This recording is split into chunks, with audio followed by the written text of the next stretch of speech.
Hello, हमें question given है। हमें दिया गया है कि वेक्टर ए इक्वल टू में है vector B plus vector C, और वेक्टर बी वेक्टर डी का क्रॉस प्रोडक्ट जीरो है, वेक्टर सी और वेक्टर डी का डॉट प्रोडक्ट जीरो है। ये जीरो लिखा हुआ है।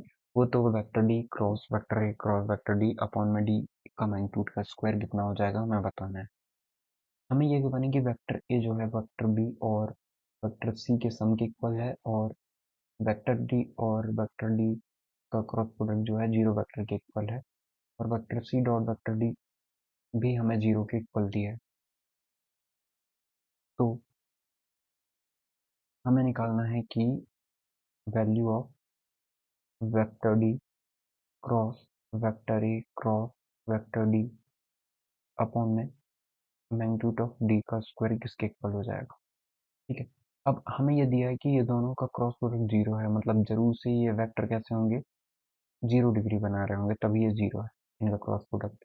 हम क्या बोल सकते हैं, वेक्टर बी इक्वल टू में लैम्डा वेक्टर डी के इक्वल हो जाएगा, क्योंकि ये कोलिनियर वेक्टर हो गए, पैरेलल वेक्टर हो गए, तभी तो इनका क्रॉस प्रोडक्ट जीरो हो रहा है। ठीक है, तो हम अब यहाँ से लेके चलें इस चीज को, तो हम अप्लाई कर देते हैं cross triple product vector triple product. तो ये बन जाएगा vector D dot vector D into vector A dot vector A minus vector D dot vector A dot vector D upon में मैग्नीट्यूड ऑफ डी का square. ठीक है, तो हम यहाँ पे देखें, ये मैग्नीट्यूड ऑफ डी का स्क्वायर बन जाएगा इंटू में वेक्टर ए माइनस ये बन गया वेक्टर डी डॉट वेक्टर ए है, तो वेक्टर डी को या वेक्टर, ये डी लिखा हुआ है, ये वेक्टर ए है। ठीक है, वेक्टर ए इक्वल टू में क्या लिखा है, vector B plus vector C, यही गिवन है हमें। अब हम यहाँ पे देख रहे हैं वेक्टर ए एक बार हमने अंदर लिया, वेक्टर डी ये वाला डी और ये डी बाहर है। तो हम एक काम करते हैं,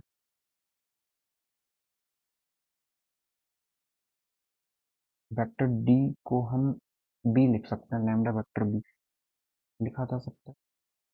ठीक है, तो हम एक काम करते हैं, यहाँ पे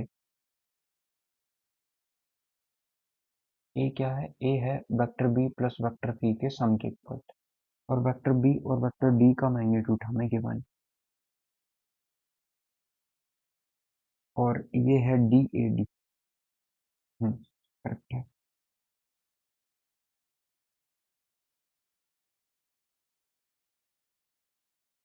ठीक है, तो अब हम देखते हैं इनको, तो डी डॉट वेक्टर ए डॉट वेक्टर डी है, इसे तो हम कुछ लिख नहीं सकते।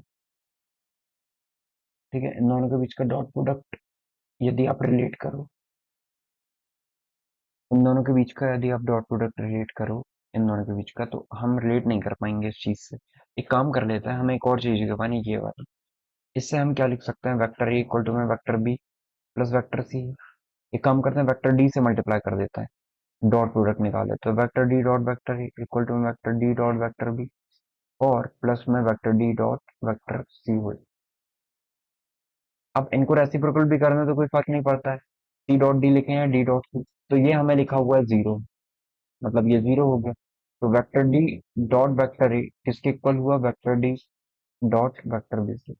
इसे हम चेंज करते हैं, देखिए इसे चेंज करने पे क्या मिलेगा हमें, ये हो जाएगा vector D dot vector B, और वेक्टर बी को हम क्या लिख सकते हैं, लैम्डा वेक्टर डी, तो लैम्डा वेक्टर डी लिख देते हैं, और ये डॉट में वेक्टर डी है अपॉन में मैग्नीट्यूड ऑफ डी का स्क्वायर। ऐसा क्यों लिख रहे हैं, क्योंकि हमें ये हटाना था, magnitude of vector D square कब हटेगा, जब ऊपर भी मैग्नीट्यूड ऑफ डी स्क्वायर आ जाए, और जब डी डॉट डी आएगा तो ये आ जाएगा। तो सेपरेट करें हम इसे, तो ये बन जाएगा वेक्टर ए, इससे डिवाइड कर दें इन दोनों को, माइनस इन दोनों को डिवाइड करें तो ये भी lambda magnitude of vector D का स्क्वायर बनेगा, और नीचे भी वेक्टर डी का स्क्वायर है, और कितना बचा है, वेक्टर डी बचा है, तो ये बन जाएगा वेक्टर ए, और डी से D cancel, minus lambda vector D आ जाएगा। ओके, अब मुझे बताओ हम लैम्डा वेक्टर डी को क्या लिख सकते हैं, तो हम लिख सकते हैं वेक्टर ए माइनस लैम्डा वेक्टर डी को हम वेक्टर बी लिख सकते हैं, तो ये वेक्टर बी लिख दिया। इसको क्या लिख सकते हैं, कौन सा वेक्टर आ जाएगा, तो आप एक काम करो, वेक्टर ए है माइनस में वेक्टर बी कर दो इक्वल टू में वेक्टर सी हो जाएगा, इसे लिखा है। वेक्टर ए है, इस तरफ बी को ले आओ तो minus vector B equal to vector C आ जाएगा। इसको हम लिख सकते हैं वेक्टर सी, इसका मतलब ऑप्शन नंबर सी हमारा करेक्ट होगा। आई होप आपको समझ में आया होगा।